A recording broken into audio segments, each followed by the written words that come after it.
Anong mensahe ang kailangang marinig ng mga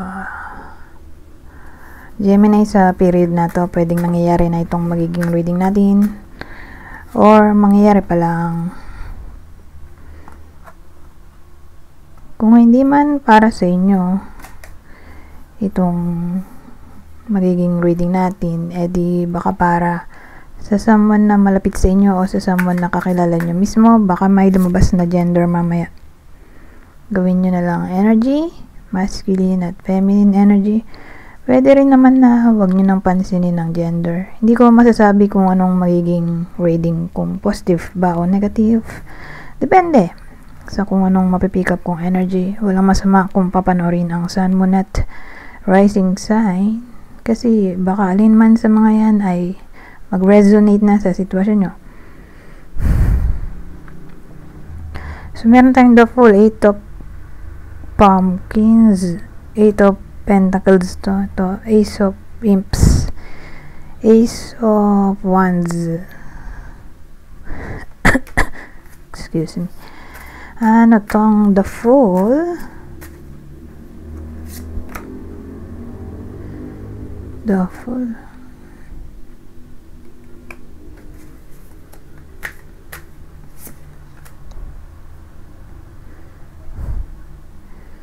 Tapos 3 of Cups. Ito 2 of Swords, 3 of Cups. Ano yan? May someone? Teka, dagdagan ko pa ulit. Kasi parang nakukulangan ako sa information. Pero ito yung gagamitin kong susunod na spread.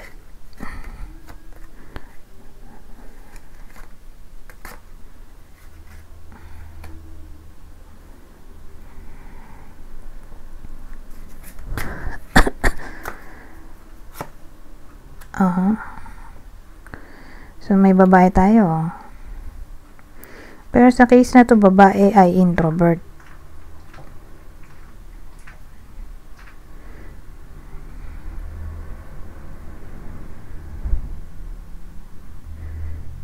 I mean, babaeng tao, pero kung babae, introvert siya. Ngayon, pwede rin sa lalaki kung introvert din. Okay? Kasi may babae pa ditong isa pa eh. Pero sa case na yun, extrovert yun. So, ito babaeng introvert or lalaki kung introvert din. Alin man sa mga yun. Yung subject dito. Okay? Ano eh, ang dating may gusto siyang kausapin.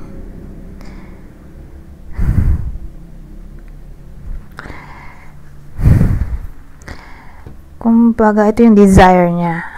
At kung magawa man niya yun, magiging masaya siya. Kaya lang, at the same time, may 2 of Swords tayo, di ba? Na parang doubt siya kung re-replyan siya, or napanghinaan siya siguro ng loob, urong sulong, or confused siya kung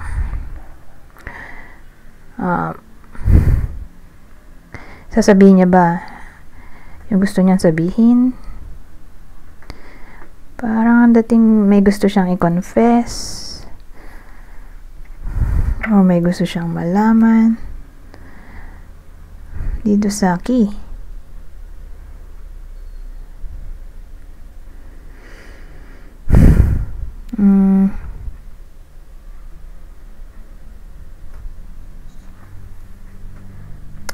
So, ganun eh. Or may gusto siya sigurong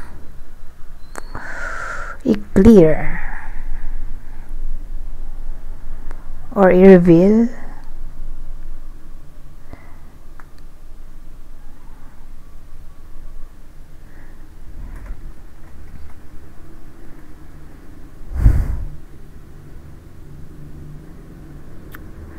Um,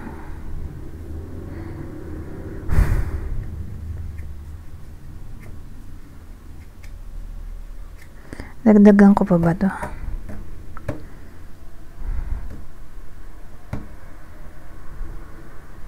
O, doon na tayo sa 8 of Pumpkins.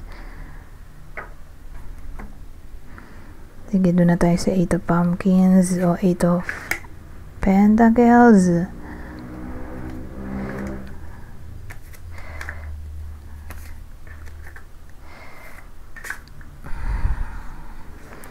Wala yung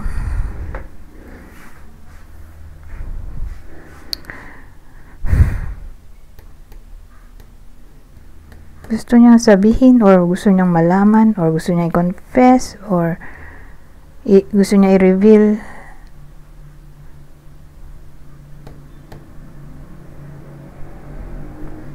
Parang nakukulangan pa rin ako sa information.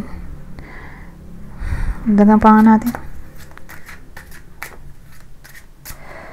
bago tayo lumipat dito. Babae ulit, no? Ito yung sinasabi kong babaeng extrovert o lalaki kung extrovert din. Teka.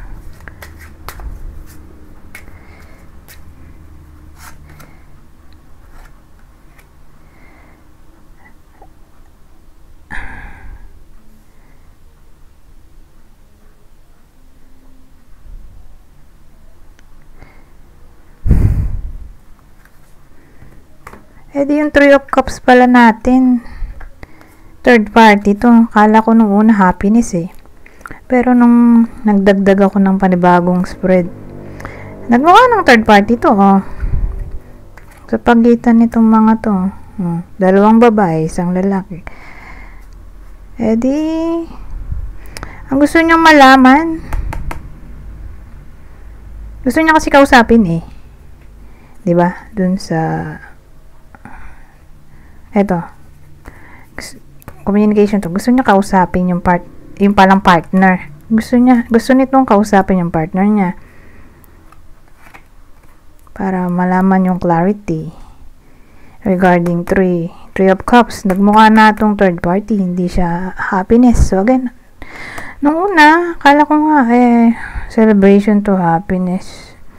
Kasi wala naman ako nakuwang card kanina na may senyales na baka third party. Pero nung naglagay tayo ng bagong info, ang lumalabas third party situation pala to dahil dalawang babae, isang lalaki. Ayan, ganyan. Ano bang nauna ito, no? Bago to. Hindi ko na maalala.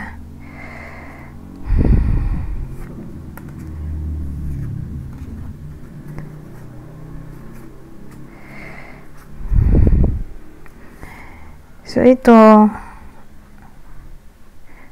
urong-sulong siya dito. Kung kakausapin niya nga ba. O, hindi. Siguro natatakot din siya malaman ng katotohanan. Kung meron nga ba. Diba? Pero sa case na to,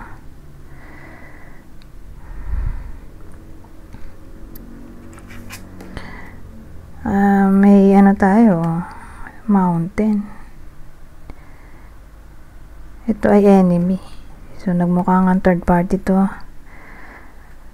Or sabihin natin long distance relationship.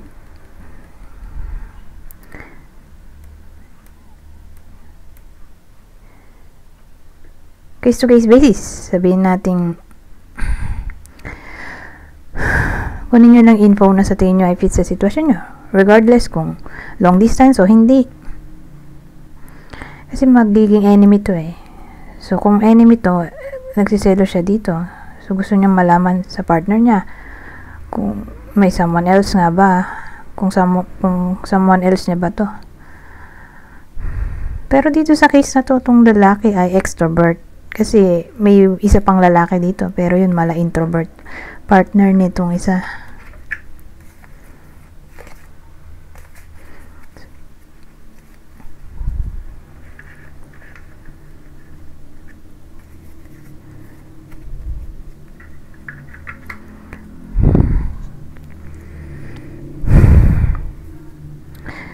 So, ayun. Sabihin natin may jealousy, kung ito ay enemy. Ngayon, pwede ring long distance relationship na parang kinukutuban yung babae or yung bida natin. Pwede rin kasing yung babae ay kung hindi nga tawag dito, kung dito literal na babae ay pwede rin lalaki kung introvert. Pero kung babae to, introvert. Kasi yung babae dito, extrovert to eh. Babaeng extrovert or lalaking extrovert. Pwede rin kasing gano'n. Dahil energy ang basehan natin. So, dalawa yung feminine energy natin eh.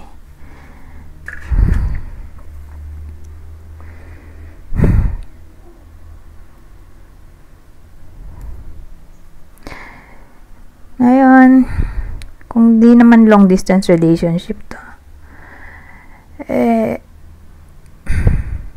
all of a sudden biglang naging cold yung partner.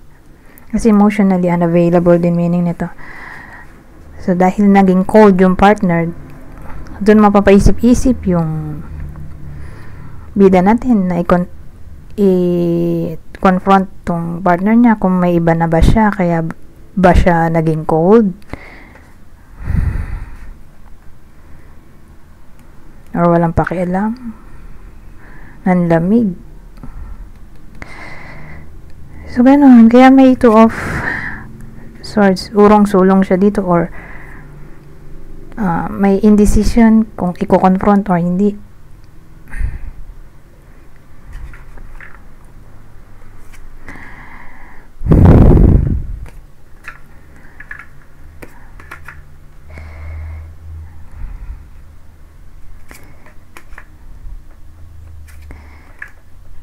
Ayun, 8 of pumpkins. Ano kaya to?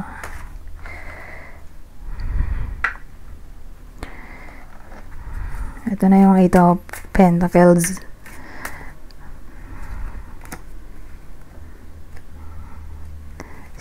Eight of pentacles, 7 of ano ba to? Ghosts. 7 of cups, ito. Knight of cups.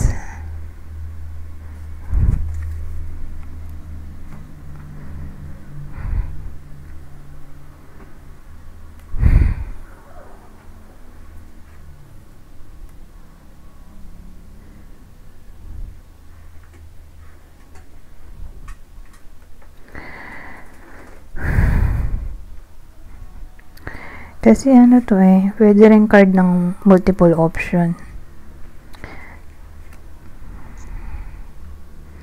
Ito Knight of Cups, pwede rin, ito na yung romance or pagsuyo.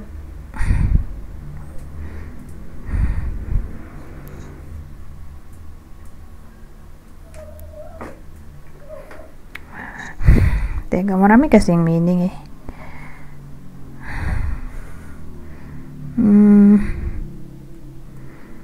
Seven of Cups. Knight of Cups.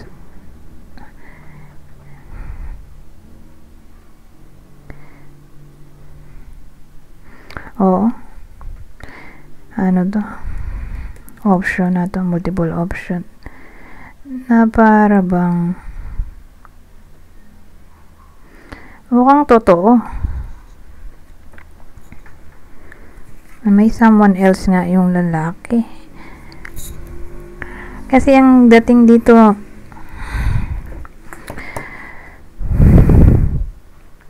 susuyuin niya yung partner eh. Yung babae. Susuyuin ng lalaki.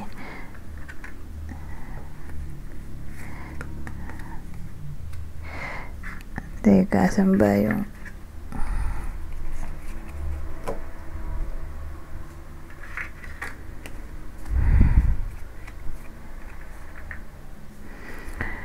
so, ito bida natin, ano. Susuyuin nito, ito.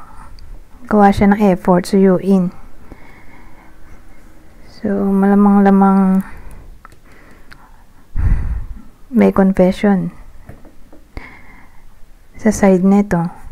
Kasi lumabas na to, 7 of Cups. Kasi nag-effort to eh. Ba't siya nag-effort? Kasi siguro madidiscover nung babae ang tungkol sa other woman, sa ibang tao or sa ibang paraan, or baka ito na mismo aamin yung lalaki. Pero malamang magkakabukingan dito sa 7 of Cups na may ibang option yung lalaki eh. Ito nga yung other option. Mapusok din kasi tsura nito, diba? Ito nga dapat talaga mag-partner, pero ganoon ang scenario. Extrovert, introvert. So ngayon, hindi sila compatible. Kaya yun, nanap niya yung compatible siya. Eto.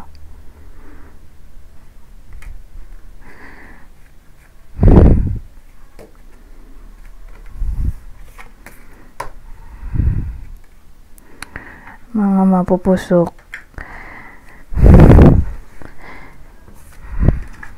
Anyways, dito tayo sa Ace of Wands. Kaya to.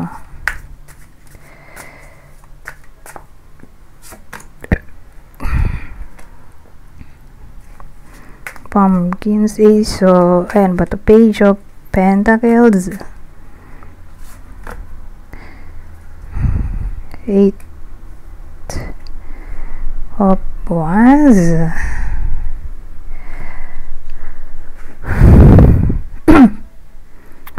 So, ano to?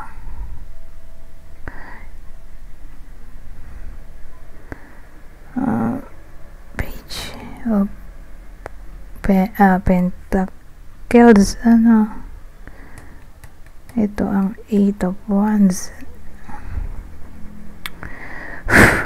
So, anong pwedeng mangyari? Ito na kasi yung future outcome natin.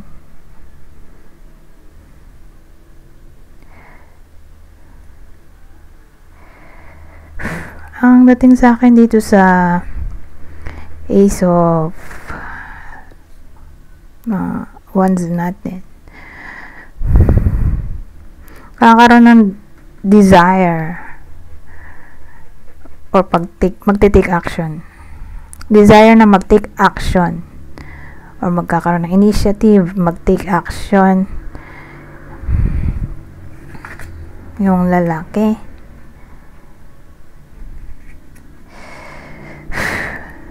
Na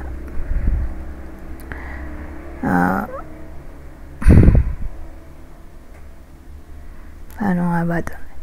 Page of Pentacles.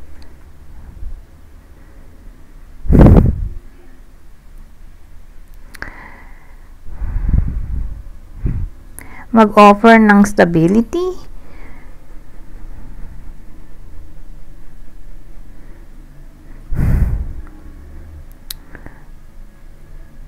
o maging reliable o effort din kasi hard work din naman to.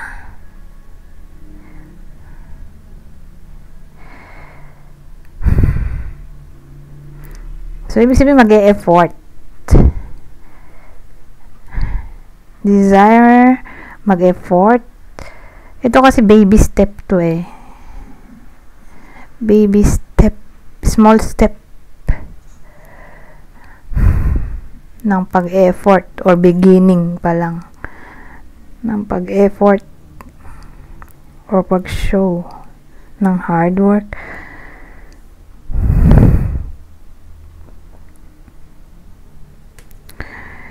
So meron tayong 8 of Wands.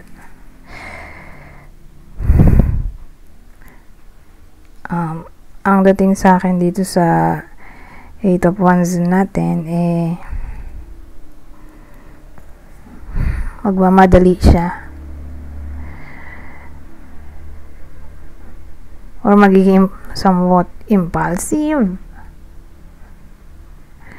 na mag-take action. Sa madaling salita, gusto niya maayos agad yung problema.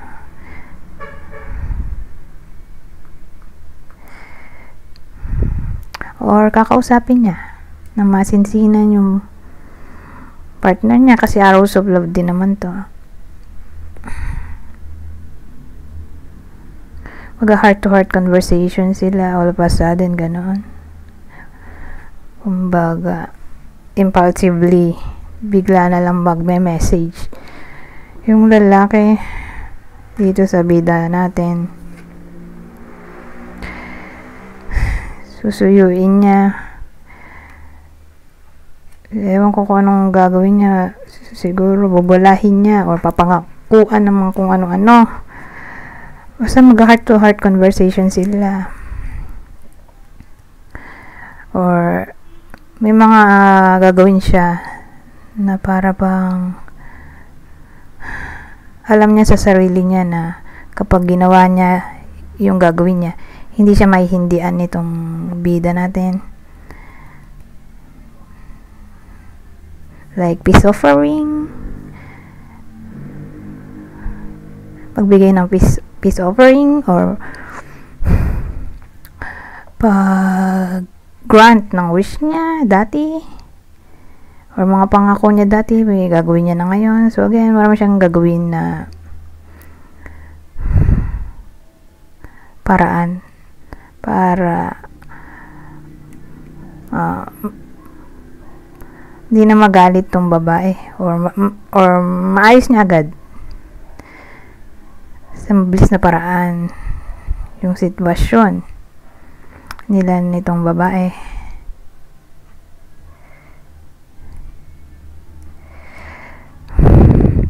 Pero hindi biglaan kasi page to, so pasimula pa lang. Pero tingin ko since page to slowly but surely mag-i-start na siyang magbago. Kasi pag nakita ko yung pentacles, buti na nga lang kamo at page of pentacles to. Kasi pag page of pentacles, pag pentacles, para sa akin siya yung card ng responsibility, practicality, efficiency, effort, sincerity. Kumbaga hindi sa sabi kundi sa gawa. May action siyang ginagawa. Okay, doon mo masasabi na reliable siya kasi nga may pinapakita niya sa gawa, hindi yung puro pangako.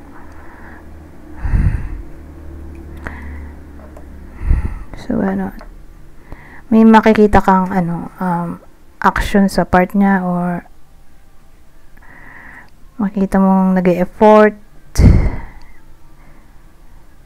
Saka siya rin yung card, basta pentacles card ng dependability, pagiging patient,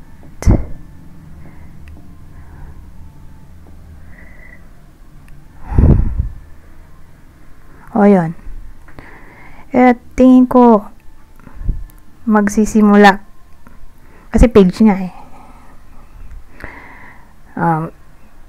magsisimula pa lang siyang magbago. Okay, at least meron ng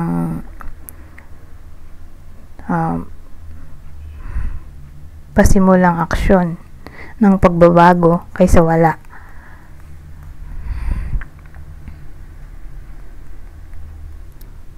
So again, small baby step kasi yan pag nakita ko page, baby step, small step. Hindi siya yung big step, big effort. Kumbaga yun nga, slowly but surely or hindi obvious yung progress.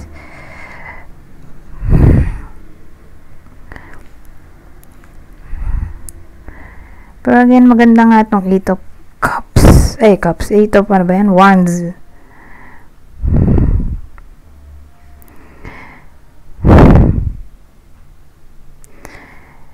Kasi ano siya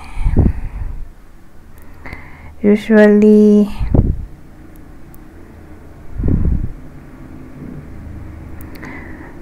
ang outcome niya ay positive o felicity. Action ng outcome ay positivity or felicity.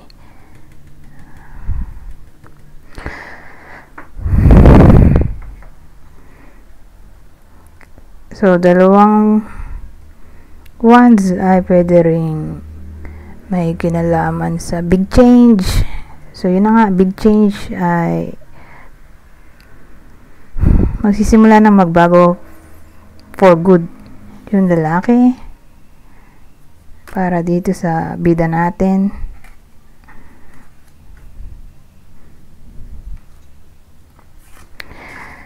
Anyways, tingin ko overall magsisimula na siyang layuan na tong babae kasi nga page yun, diba? Pentacles, hindi siya biglaan na hiniwalayan niya na agad, kumbaga step by step magsisimula na siyang hiwalayan to.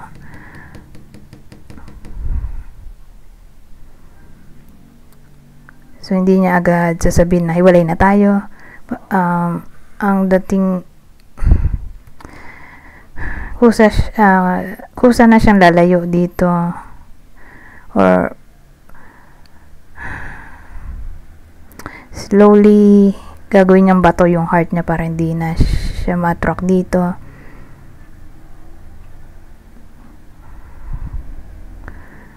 Or may gagawin siya para ito ng babae yung kusang lumayo sa kanya. Kung nahiyaman siya makipag-break. Basta ganon. Yung action niya kasi since page nga hindi harsh. Pero at least, di ba? Magkukusa na siya lumayo sa paraan na gusto niya. Okay? Pero again, kung page, hindi siya biglaan na iiwan to agad-agad. So, dadaan niya ng mga ilang araw or linggo or buwan. Oh my God. Basta ganun, kung saan na siyang lalayo slowly sa babaeng to.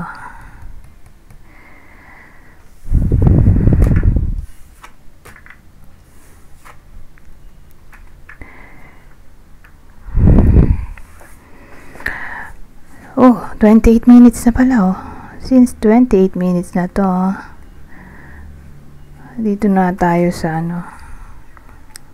last deck. Hindi ko na gagamitin ito, sayang. Wala kinain na yung oras natin nung spread kanina. Pero kung mabilis yung reading, edi magagamit pa to. Anyways, dito na lang tayo sa last deck. Babasahin ko na lang tong part na to. Madali lang naman intindihin dahil basic English lang. Kukuha lang ako ng 3. Okay? 3 card. Kunin nyo lang yung mensahe na sa tingin nyo ay fit sa sitwasyon nyo. General advice or prediction na to sa period na to. So, okay, babasahin ko na lang para mabilis.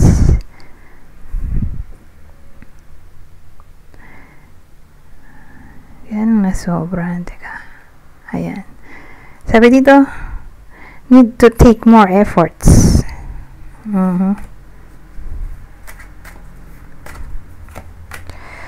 Eto.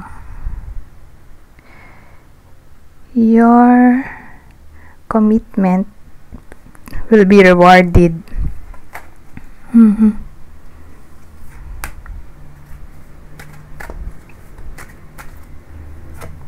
At ang uli, sabi, you can be adventurous with this. Anyways, hanggang dito na lang. Goodbye for now.